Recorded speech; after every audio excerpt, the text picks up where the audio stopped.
Yo tout le monde, donc aujourd'hui on se retrouve pour une recette de bûche à la poire et au chocolat. Donc pour la recette, il vous faudra 250 g de chocolat, 100 g de chocolat au lait, du beurre et de la crème liquide.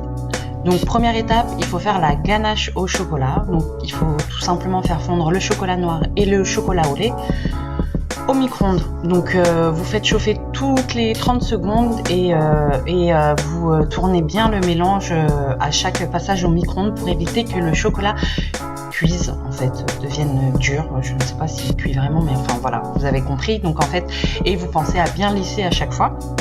Et pardon. Vous faites cette étape 2-3 fois, je crois que j'ai fait ça 2-3 fois, non plus 3-4 fois plutôt, jusqu'à temps en tout cas que mon chocolat est bien fondu. Donc vous inquiétez pas au niveau des grammages, etc. Je vous mets tout en barre d'infos. Donc une fois que le chocolat est fondu, je mets à bouillir ma crème liquide et je la verse sur mon chocolat en 3 étapes. 3-4 étapes en fait, j'en mets un petit peu à chaque fois et je mélange bien, j'émulsionne bien afin que ma ganache soit le plus lisse possible. Donc voilà, je vous ai mis en avance rapide parce que j'avais pas envie que ça dure 3 plombes. Donc voilà, donc vous voyez tout doucement, le chocolat prend une consistance de ganache. Donc une fois que vous avez fait ces étapes là, en fait on va venir mettre cette préparation minimum 2 heures au frigidaire. Voilà, donc le chocolat est lissé, je rajoute le beurre, donc je crois que c'était 50 g ou 50 g de beurre il me semble, si je dis pas de bêtises. De toute façon les grammages comme je vous ai dit c'est dans la barre d'infos. Et donc une fois que vous avez mis le beurre, vous incorporez au chocolat fondu. Voilà, donc là elle est prête, vous filmez au contact pour éviter qu'il y ait une petite couche qui se forme sur le chocolat et vous mettez au frais minimum 2 heures. Donc là on va s'occuper des poires pochées. Donc vous avez besoin de 2 poires, du sucre, de la cannelle, de la vanille et forcément de l'eau pour faire cuire entre guillemets les poires. Donc voilà, vous épluchez les poires, vous les coupez en quartiers. Voilà, donc on coupe en quartier, on enlève le milieu de la poire, les pépins, et on met à chauffer dans l'eau. Alors là, il y a eu un bug au niveau de ma vidéo. Ouais, il y a eu un sacré bug au niveau de ma vidéo, mais c'est pas grave. Donc vous mettez vos poires dans l'eau une fois que l'eau a bien bouilli en fait. Ébullition, voilà, je cherchais le mot. Donc voilà, vous les mettez et donc vous les mettez une dizaine de minutes jusqu'à temps que les poires soient translucides et bien transparentes en fait. Et après vous les mettez à part en les sortant de l'eau, pardon. Donc là on s'occupe de la génoise, donc il vous faudra des œufs, du sucre, de la farine, du beurre, de la maïzena et de la levure chimique. Donc c'est tout simple, c'est une génoise basique. Donc là vous séparez les jaunes des blancs. Donc pour les 5 œufs, vous les séparez bien. Donc vous mettez les jaunes d'un côté dans un saladier et les blancs de l'autre. Donc moi j'ai mis directement dans ma cuve à batteur puisque je vais battre les blancs en neige. Donc voilà, vous rajoutez sur les jaunes votre sucre et vous allez fouetter tout ça jusqu'à temps que le mélange double voire triple de volume. Il faut vraiment qu'il soit blanchi, hein. C'est vraiment important pour la génoise. Et j'ai foutu du sucre partout. Ouais, une vraie dégueulasse. C'est pas grave. Ça me gêne quand même quand je le vois, mais bon, c'est pas grave, on va faire avec. Donc voilà, vous voyez bien que là, le mélange commence à bien blanchir et il a déjà doublé de volume. Donc vous n'hésitez pas, vous fouettez ça au maximum et comme ça va vous donner une bonne petite génoise. Donc une fois que c'est fait, vous allez tamiser donc la farine et la maïzena, si je dis pas de bêtises. Voilà, c'est ça, farine et maïzena, vous tamisez bien. Pensez à tamiser, c'est super important dans les préparations en pâtisserie. Ça vous évite les grumeaux etc. Donc c'est super important de le faire. Donc voilà, on tamise et après on va s'occuper de la pâte. Donc tout doucement, on va mélanger les œufs et le sucre avec la farine et la maïzena. J'ai un petit peu de maïzena juste pour que ça soit bien moelleux. C'est important même dans les préparations, dans tout ce qui est muffins, etc. de mettre un petit peu de maïzena. Voilà, vous prenez votre maryse et vous tout simplement vous mélangez cette préparation là. Tout simple, hein. pouvez, il n'y a pas de souci, vous pouvez y aller. Voilà, la préparation là est faite. On rajoute le beurre fondu. Je crois que c'était 60 g de beurre, si je dis pas de bêtises. Bon, encore une fois, je vous le répète, tout sera indiqué. Bah, déjà, c'est indiqué pendant la vidéo, mais je trouve que c'est assez rapide. Mais sinon, en barre d'infos, vous allez avoir vraiment toute la recette bien précisée. Donc voilà, on mélange le beurre à la préparation jusqu'à temps que ça nous fasse une bonne pâte homogène. C'est un petit peu dur. Ma maryse, elle est souple. Je vous conseillerais de prendre une maryse plus dure. Ça serait plus facile en sachant que là, je vous ai pas montré dans la vidéo, mais j'ai perdu le bout de ma maryse au moins 28 fois. Voilà, on s'occupe des blancs. Donc là, vous montez les blancs en neige, bien fermes. C'est important. Enfin, moi, je préfère quand c'est bien ferme les blancs en neige. Donc voilà, je les monte. Il y en a pour 5 bonnes minutes. Et voilà, une fois que c'est fait, ça vous fera un petit bec. Et voilà. Donc dans la préparation, j'avais oublié de mettre la levure tamisée. Donc je la rajoute juste avant de mettre les blancs. Je mélange bien. Et après, je m'occupe de rajouter les blancs en neige.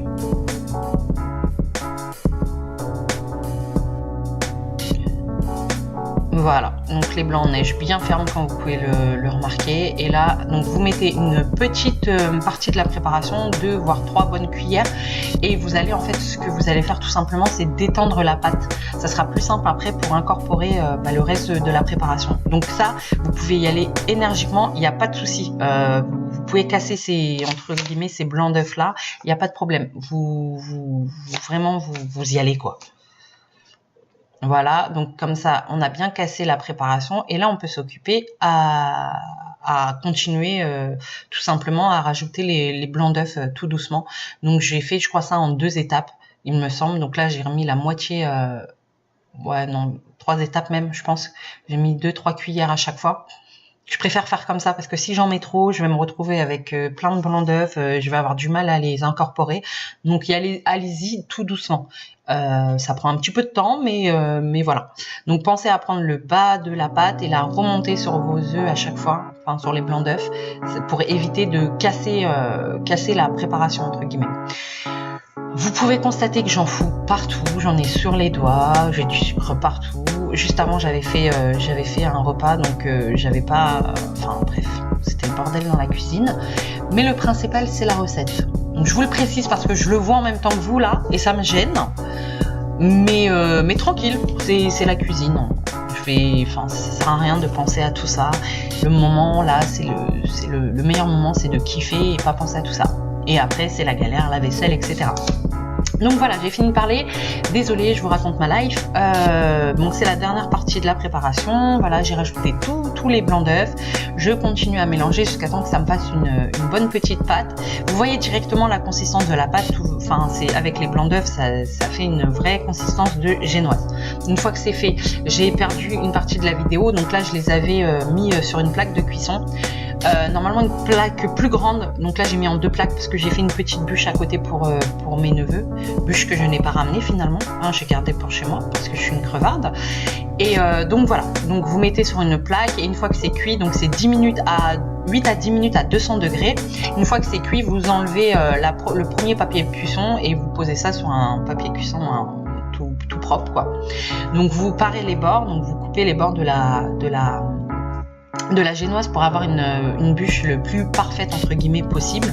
Donc voilà, vous enlevez vous enlevez déjà les bords qui vous gênent le plus, mais vous enlevez au moins 3 bons millimètres, vous voyez, pour que ça vous fasse vraiment une génoise bien propre entre guillemets. Donc une fois que ça c'est fait, j'ai même de la farine sur mon maillot quoi. Je suis ingérable en cuisine. Non sérieusement, je suis ingérable. Enfin bref, voilà, donc là ce que vous voyez là c'est le jus des poires qu'on a fait pocher et qu'on a mis à réserver à côté. Donc j'ai gardé le jus pour imbiber ma génoise pour qu'elle ait un petit goût quand même. Et franchement j'ai mis du jus partout. Poire cannelle franchement sur la génoise c'était pas mal. Donc voilà, une fois que vous avez bien imbibé de sirop, vous allez tout simplement déjà préparer la génoise entre guillemets et la rouler en fait. Et après vous allez la laisser refroidir comme ça une fois que c'est bien roulé. Comme ça évite qu'une fois une fois que vous mettiez la ganache, que votre génoise se craque, etc. Là, elle aura déjà la forme. Et ça sera beaucoup plus simple au moment du montage. Donc voilà. Donc vous aidez bien du papier cuisson, vous la roulez tout doucement pour éviter de la casser, pour que ça fasse vraiment une bonne petite génoise. Et voilà, une fois que c'est fait, vous la laissez refroidir tout doucement à température ambiante. Voilà, là elle est roulée, tout va bien, j'ai rien cassé, je suis plutôt fière de moi. Franchement, c'est le stress. Ça, c'est le stress de la génoise. Hein. T'es là, tu roules et tu sais pas si tu vas arriver jusqu'à la fin. Mais là, c'est bon, c'était parfait. Voilà, je la mets à refroidir et puis là, on va s'occuper de reprendre nos poires. Logiquement, si je dis pas de bêtises, voilà, vous reprenez vos poires qu'on cuit pendant une dizaine de minutes. Vous voyez, elles sont bien molles, bien translucides et en fait, vous les coupez en dés. Voilà. Une fois que c'est fait, j'ai pris finalement, c'était pas prévu, mais j'ai pris de la pâte à tartiner, pardon, et je badigeonne en fait toute ma génoise avec la première couche de pâte à tartiner. J'ai fait ça. Bon, c'est pas du Nutella. J'avais acheté de la pâte à tartiner et j'ai du mal avec ce mot. À Leader Price, mais elle est plutôt bonne. Donc voilà, si vous avez du Nutella, c'est encore mieux. Si vous avez des recettes faites maison, c'est encore mieux. Parce que comment ça, le Nutella sent... Ouais, le Nutella, c'est bon. Je suis une fan de Nutella. J'aime trop. Donc voilà. Bref, donc là, en fait, ce que j'ai fait avec ma ganache, j'ai pris... Là, c'est vraiment vous qui voyez. J'ai pris ma ganache et ce que j'ai fait, c'est que une partie de la ganache, je l'ai fait monter avec mon batteur pour que ça fasse une consistance un peu de chantilly. C'est un choix. Vous pouvez laisser votre ganache toute simple. C'est tout aussi bon. Hein. C'est juste moi qui ai voulu la monter un petit peu. Donc voilà. Moi, je l'ai montée un peu au batteur pour que ça me fasse une petite consistance de chantilly au chocolat. Mais juste une partie. L'autre partie, je l'ai laissée normale pour faire le montage au-dessus de la bûche. Donc voilà, vous badigeonnez bien de ganache partout. Et après ça, vous allez juste rajouter vos dés de poire par-dessus. Mais comme je vous ai dit, il n'y a pas de souci, vous prenez, vous faites une ganache montée ou pas, ou la moitié. J'ai fait une moitié montée, une moitié en normal.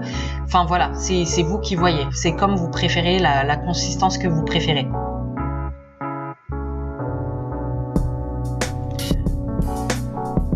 Mon super pantalon de pyjama en moumoute, franchement, je l'aime d'amour. Vous savez pas comment je me gèle les miches dans la maison et franchement, ça change la vie. Je vous en parle parce que je le vois, hein. Je voulais partager ce moment de pyjama avec vous. Donc voilà, comme je vous ai dit, vous rajoutez les poires, sur toute la génoise et là on va s'occuper de rouler la génoise et c'est là où vous allez comprendre que c'est beaucoup plus simple quand vous l'avez déjà fait la première fois, parce que sinon, et j'ai rajouté des morceaux de Kinder Bueno, pardon, j'ai oublié de vous dire, mais juste un petit peu pour la gourmandise. Voilà, donc la génoise elle est roulée et donc là je m'occupe de remettre un peu de pâte à tartiner, comme je vous avais dit. Voilà, vous mettez la pâte à tartiner partout et après ça, vous prenez votre ganache, la ganache que j'ai pas montée et vous allez juste badigeonner votre bûche avec cette ganache. Vous voyez la différence? Elle est plus foncée, enfin c'est une ganache simple comparée à tout à l'heure. La ganache montée, elle était beaucoup plus claire. Donc voilà, vous badigeonnez votre bûche partout, sur les bords, enfin voilà, vous faites le plus précis possible, vous laissez un peu ça avec les petites traces pour donner un petit côté rustique entre guillemets. Voilà, une fois que c'est fait, donc apparemment je vous ai laissé tout le moment du montage, non? Non, voilà. Donc voilà, je lisse un tout petit peu ma ganache et en fait ce qu'on va faire là, c'est que moi j'ai pris une fourchette après ça et j'ai fait des petites traces au niveau de ma bûche pour donner un petit côté boisé.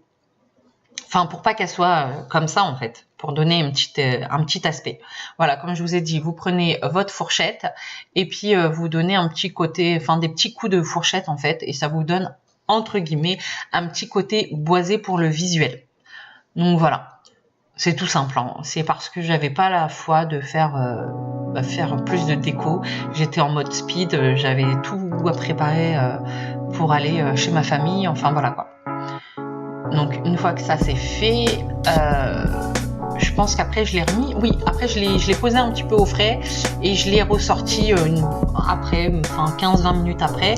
Là, je mets juste un peu de sucre glace par-dessus pour donner un petit aspect neige, parce qu'apparemment c'est la période de Noël, il fallait un peu de neige. Et voilà, j'en mets juste un tout petit peu. Et en fait, ce que j'ai fait après, à côté de ça, j'avais pris 2-3 feuilles de laurier que j'ai bien lavé et j'ai fait fondre un peu de chocolat et j'ai badigeonné mes feuilles.